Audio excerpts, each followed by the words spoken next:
I are here to get you ready with our picks against the spread. Welcome back to the Hoof Podcast.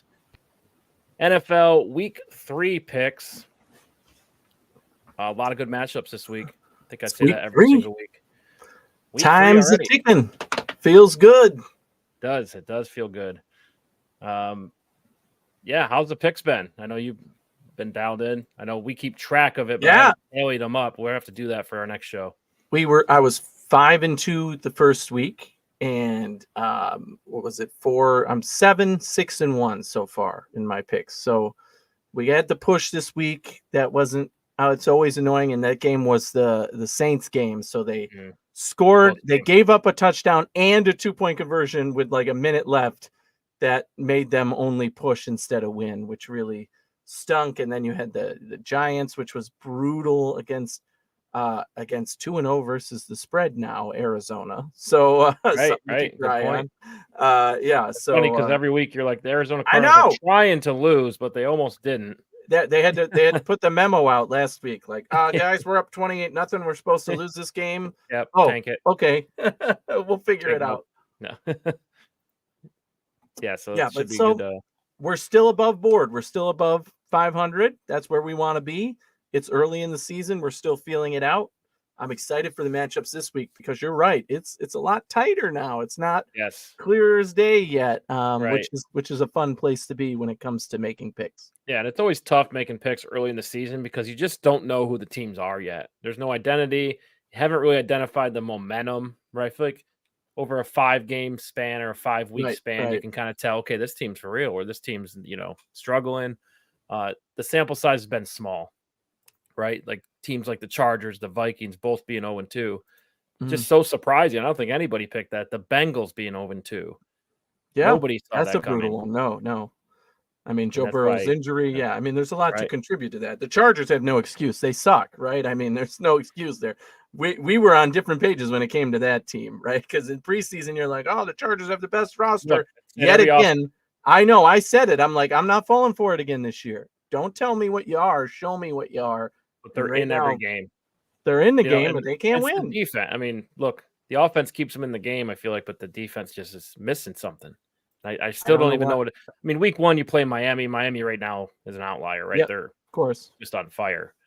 But yeah, it seems like the Chargers got to be pulling off a win here soon. But Minnesota losing tight games for once, huh? Might as well get right into it then. All right, there you go. First one up, we have the 0-2 Chargers +1 at the 0-2 Minnesota Vikings. Well, somebody's got to win this game, and I'm picking the Vikings. I think that they're playing at home for one, which I think is a big advantage for them. The fact that they're 0-2 and they have something to prove now, so do the Chargers, right? But the Chargers are playing without Eckler. And the Vikings, I think they're just getting Addison going. And I'm so excited because, again, he was a rookie I was so high on coming into this season, told everybody I drafted him in almost every league, which was a good choice so far. I just think that that tandem, that powerhouse of an offense, passing offense, is going to show up no matter how bad the Vikings defense tends to be. I expect this to be a high scoring game, and I expect that the Vikings will win a close one. It's not going to be a blowout by any means, but yeah, I think the Vikings. The Vikings are basically 2 plays away from being 2-0. Yeah, Justin Jefferson play, a good example from last week, was that's the game, right? The difference of 4 or 5 inches reach into the end zone and then it fumbles out of bounds. I mean, that's just a killer, right? So bad luck. Yeah, I can see that, but I'm picking the Chargers just because they're at the point now where, look, we're either going to lose all our faith in this head coach, we're going to have a horrible season, we're going to get a new coach next year and rebuild, or not rebuild, but re-energize, right? Mm-hmm. But it's like you put all this work in. I feel like they're going to buy in for a little bit longer. So I'm picking the Chargers just to bounce back and get one for their coach because he's taking a lot of heat right now. The fact that one of these teams is going to be 0-3 is going to be one of the head stories coming into the next week because good point. These are both supposed to be playoff teams. Yes, and it's early in the season. I think the Bengals started 0-2 last year, so they're definitely not out of it, but very surprising here early on. All right, next one here, we have the AFC South divisional matchup. The Houston Texans traveling to Jacksonville. Houston is +8.5 at Jacksonville. Yeah, 8.5 was just enough for me to go to the Texans, right? So I think this is a touchdown game. I know Texans haven't come on. I feel like I'm picking them all the time and hyping them up a little bit, but this is a divisional matchup, right? It's going to be competitive, just by nature of that. Jacksonville is a much better team. I fully expect them to win, but I expect it to be, a 4 to 7 point game. So 8.5 was just enough for me to go Texans. Yeah, and I thought I was smarter than everybody else in fantasy and played the Texans defense against the Colts, and that really backfired on me. They had like negative. Tell me about it. Stuff. I picked up the Giants defense and Yeah. the same thing. They got me -1. Yeah, so never again. Not doing that again. I don't trust this Texans team at all. I'm taking Jacksonville to win by 10. Fair enough. Okay, the Saints at the Green Bay Packers, who've looked hot so far. New Orleans is +1.5 at Green Bay. How are we feeling about Green Bay at home? Green Bay coming off a tough loss to Atlanta. Loved it. That game was very exciting and fun to watch. But here, the Saints, same thing. The Saints have won games, but it's been a push at the end to get them to win. So close, but they've won. So I'm taking the Saints. I think they're just getting their groove on offense, right? They haven't quite found the rhythm with the new quarterback, Derek Carr. The running back situation is in flux right now, although they're getting a little healthier this week, hopefully. So I expect that the Saints will look more like themselves, and their defense is legit. Green Bay's defense fell apart last week, and I think the Saints are going to see that and come in with that same game plan. Now, they don't have a Bijan Robinson, but they have playmakers that they can use on their end, and in my mind, a better passing game and more passing weapons with Olave and Michael Thomas. Again, still finding that groove with Derek Carr, but that's enough to have me pick the Saints, and I think they win pretty good here. Yeah, I could see this being a toss-up game. I think Vegas got this one right, but I think Aaron Jones coming back. We could see Christian Watson. They're both still listed as questionable, so still remains to be seen. But I think they're expected to play.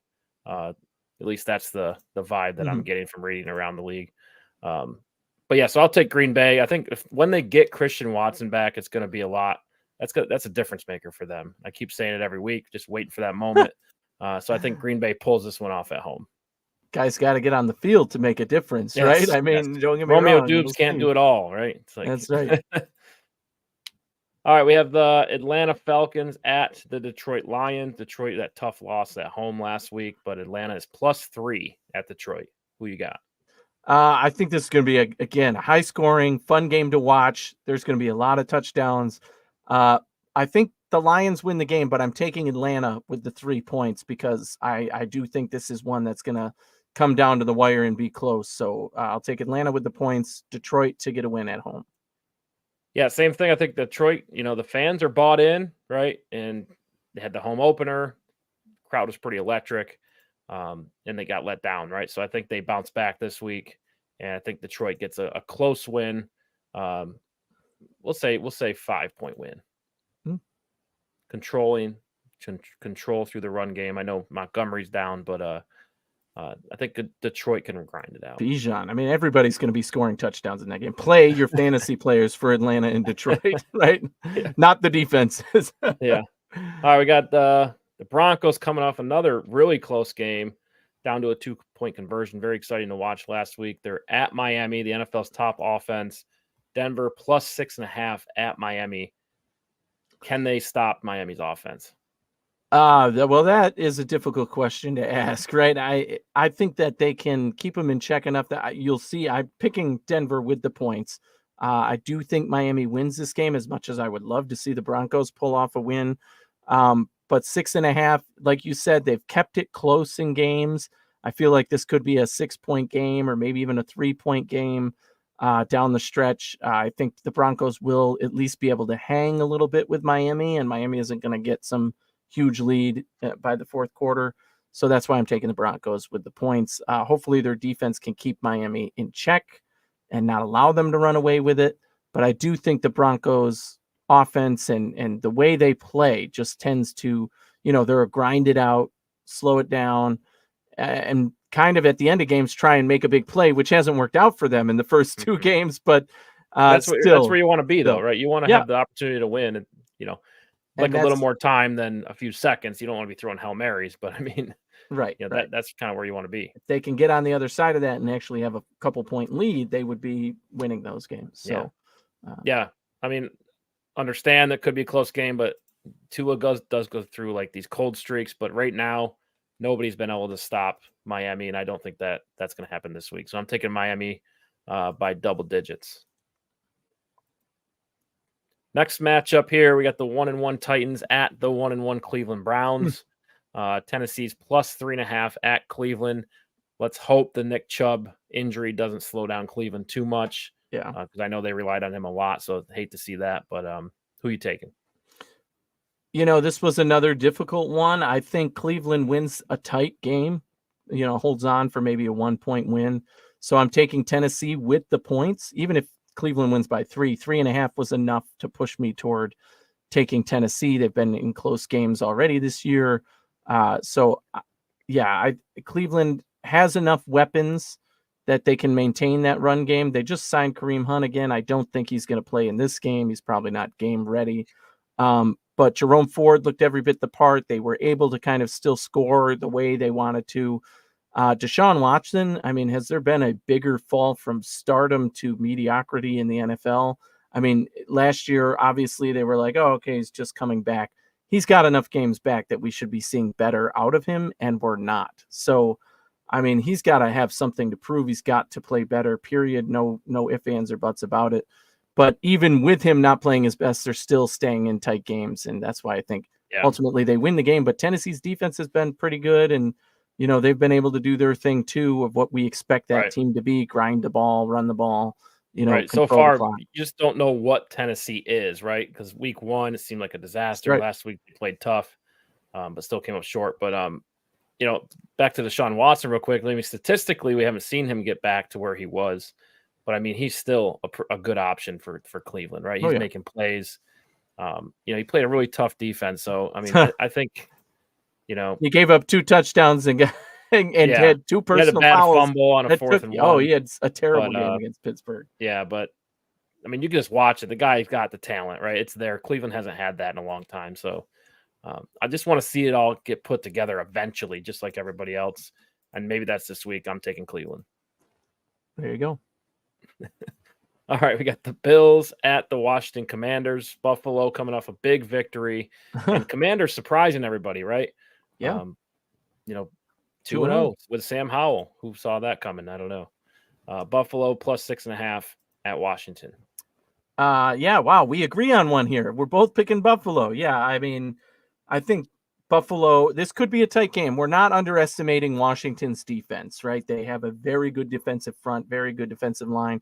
I think the Bills are going to run the ball as much as they can. And, obviously you still have Josh Allen. He's going to make plays in the air. But with the points, I think the Bills win by at least a touchdown. So it was easy for me to take Buffalo here, but not underestimating the Washington defense and what they're capable of.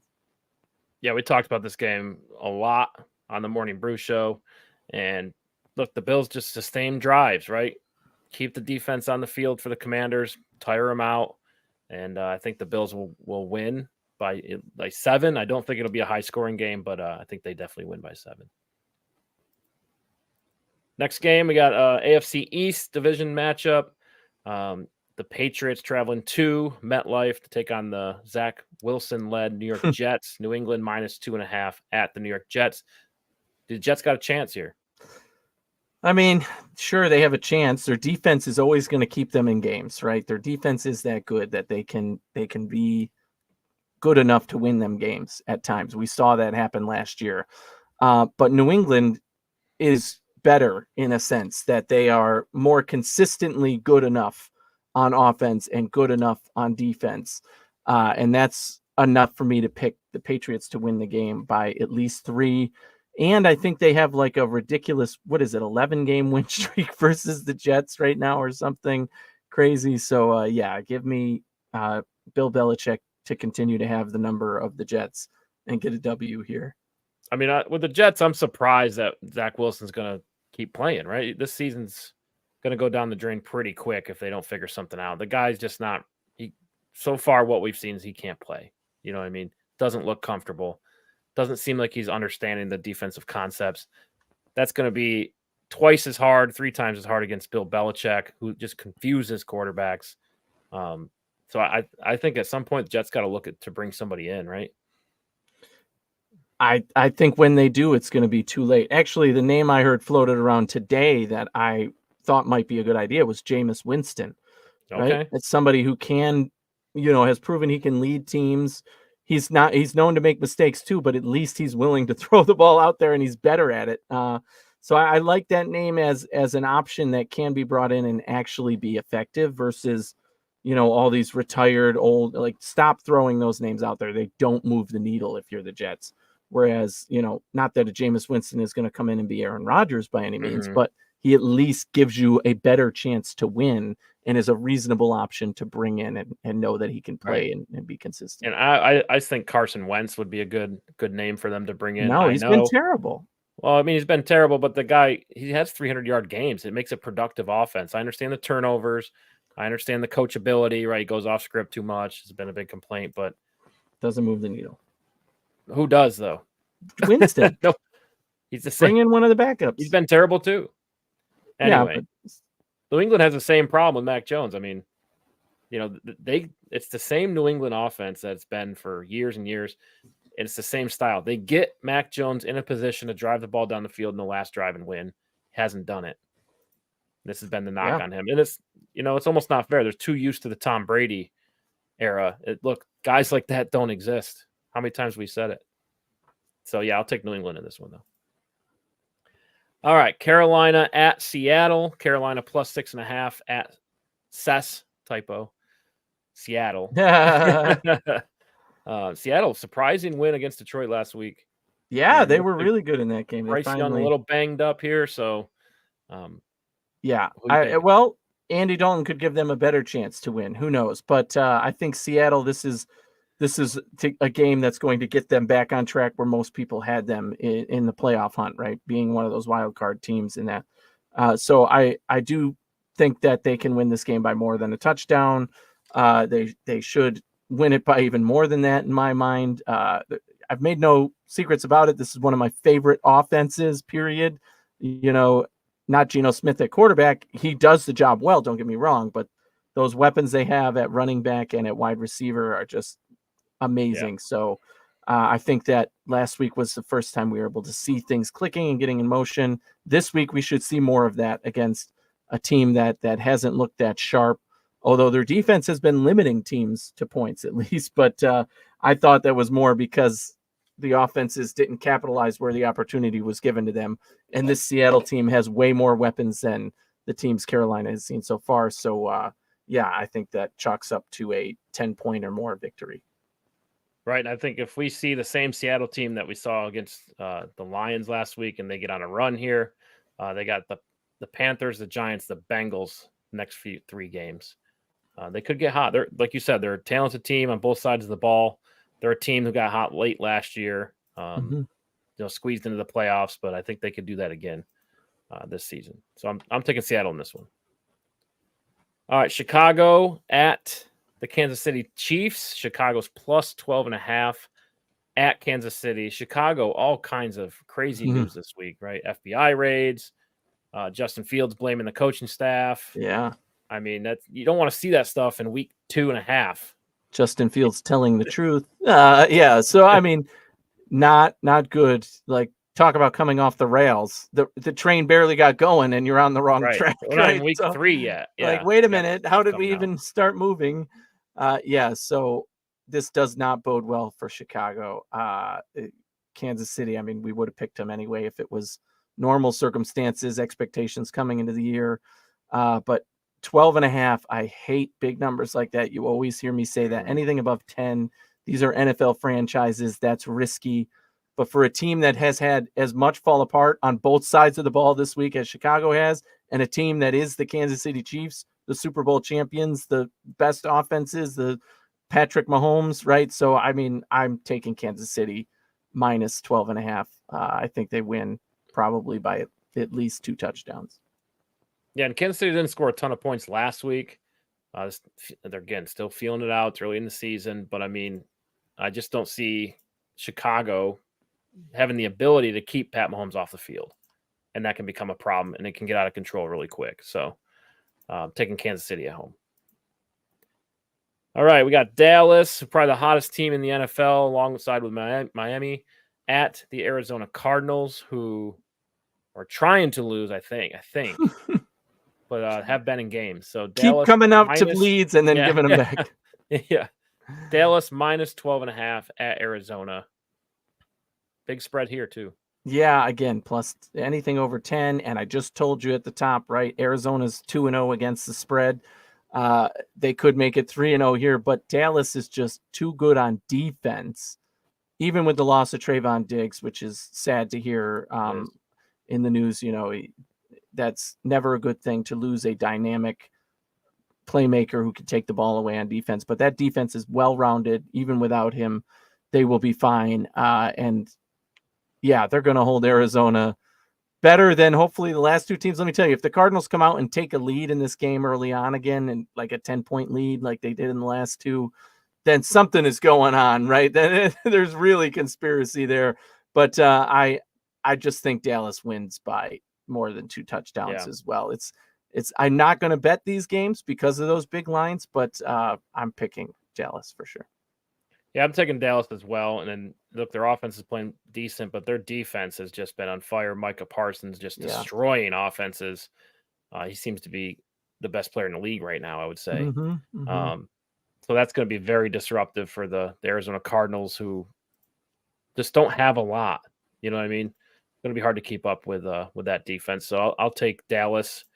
Maybe a shutout or 3-point game for Arizona. That's my prediction. So. All right, next one. The Pittsburgh Steelers at the Las Vegas Raiders. Pittsburgh plus 2.5 at Vegas. Both teams, seem to be struggling, right? Offensives can't figure it out. Josh Jacobs held to minus 6 yards in the first half last week. The Steelers just don't have a running game. It seems like so. Yeah, I mean, again, that was something I avoided Najee Harris like the plague. I was high on Jaylen Warren, who I think is going to end up being the starter when all is said and done here soon. He already got more touches and looked like he was more productive last week in the game that Cleveland really gave away. But the Steelers still trying to find it on offense, but have a really good defense. The Raiders, we just saw them with the Bills. They have 2 of the best players in football at running back and wide receiver, without a doubt. But can they keep that ball rolling? I took Pittsburgh with the points here. I just think they could, at the very least, keep it close. But I also think that they win the game. So give me the Steelers in this one. Okay, I'm taking the Las Vegas Raiders just because I believe bounce back in the NFL, like regroup, bounce back, show everybody you're better than what you played last week. And at home, the Raiders just got completely blown out last week. So regroup session for them. You still have Devontae Adams. You still have Josh Jacobs, who can be an extremely productive running back. So I think I like the Raiders in this one. Jimmy G can take care of the ball. He can move the football consistently. I just think they have a better offensive weapons than Steelers. All right, next one, we got the Philadelphia Eagles at the Tampa Bay Buccaneers. Philadelphia minus 4.5 at Tampa Bay. Does Tampa Bay have any chance at home here? Of course they have a chance. I mean, they've been playing hot ball to start the season, but now they're running into a formidable defense. And even though the Eagles have a few guys who are already injured and starters who are out, I think that they put up more than this Tampa Bay offense can handle. And win it by at least a touchdown, I'd say. So that's why I'm on the Eagles minus 4.5. I like that bet this week. And Tampa Bay, obviously, Baker's going to be Baker eventually. I'm waiting for it, right? He's come out and they're like, oh, look at how good he's playing. Yeah, that's what he's done everywhere else he's been to. And then they crown him and they cheer for him and he starts to lose games. And he's the reason they lose games. So that's going to happen eventually. We've seen this storyline play out before. Yeah, fair. It is Monday night game, another doubleheader this week, but it's in Tampa Bay. They'll be hype. They might play them tough, but I just don't think they can match up with the Philadelphia Eagles. nobody has stopped their 4th and 1 quarterback sneak on the goal line or 4th and 1 or 3rd and short. And just no one has stopped that quarterback sneak play. Mhm. How do you stop that play? When you pay attention to it, you're like, my So, God, there's just nothing you can do. you don't let him get in that Yeah, situation. That's how you that's all you can do, right? So the Eagles, I think, are just going to roll over Tampa Bay and control both side offensive, defensive line of scrimmage. And it's going to be a tough day for Tampa. All right, second of the Monday night games, the Los Angeles Rams travel to the Cincinnati Bengals. Rams are +3 at Cincinnati. This Rams team's been surprising, right? A lot of rookies, but they're getting production out of their rookie players. And Cam Akers headed to Minnesota this week. So looks like a little change in the guard there. And then Cincinnati just got to figure something out here, right? Is this the week for them? Yeah, they're playing at home. The Rams, have to come over to Cincinnati. This all depends on if Joe Burrow plays, right? Even if he's not 100%, as long as he plays, I'm taking Cincinnati to win this game. I think even though the Rams have come out hot, since he is backed into a corner and knows they need to prove it, those guys are going to come out ready to go. And I think that's why they get the win. Now, if Joe Burrow doesn't play, that's really going to deflate them. And even if they were still that hyped, it brings them back 3 notches in terms of talent. And the Rams could capitalize and get the win there. So a little unfair to pick this without knowing if Burrow's playing, but we assume that he is. I'm going to take the Bengals. Going Bengals. I mean, yeah, I'm going with the Rams just because, look, the Bengals are struggling. Joe Burrow still doesn't look fully recovered from his injury. He's questionable again this week. And those type of things can linger, right? And I think the Rams really have something going here with these fast wide receivers. Tutu Atwell comes to mind. They're getting production out of them, right? And I think that's just hard to stop. So yeah, I'm feeling the Rams in this one. Okay. That's what we got. That's we week 3. Would we agree on maybe 2 games this week? This is great. We picked opposite almost every game blindly. This is great. We do not script that. That's for sure. We just pick our back and look at our pick stats and our record on the year and say week 3 was the that's right. The turning point of the season because we disagreed on so much. As long as we both don't go 500, then we're good. But I think that I think that I'm feeling good about my picks. So we'll see. Yeah, it's just so much uncertainty in the NFL, especially early in the season. I mean, it's the only certainties are Dallas and Kansas City are already 3-0.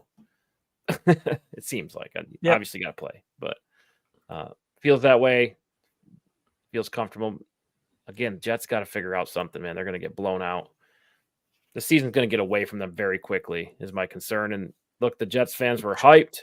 It did 4 plays into the season. Really? Yeah, I know. It's so just horrible for them. So anyway, thanks for tuning in to the Sunday preview, getting you ready for week 3.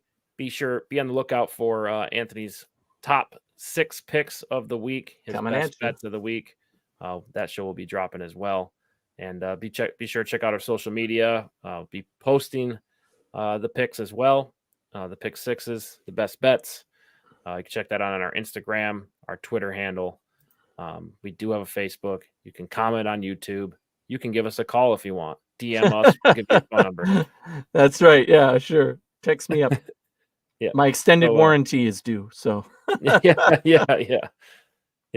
You won't get a voicemail. But anyway, thanks for kicking it with us, and we'll see you after the games on Tuesday, headed into week 4.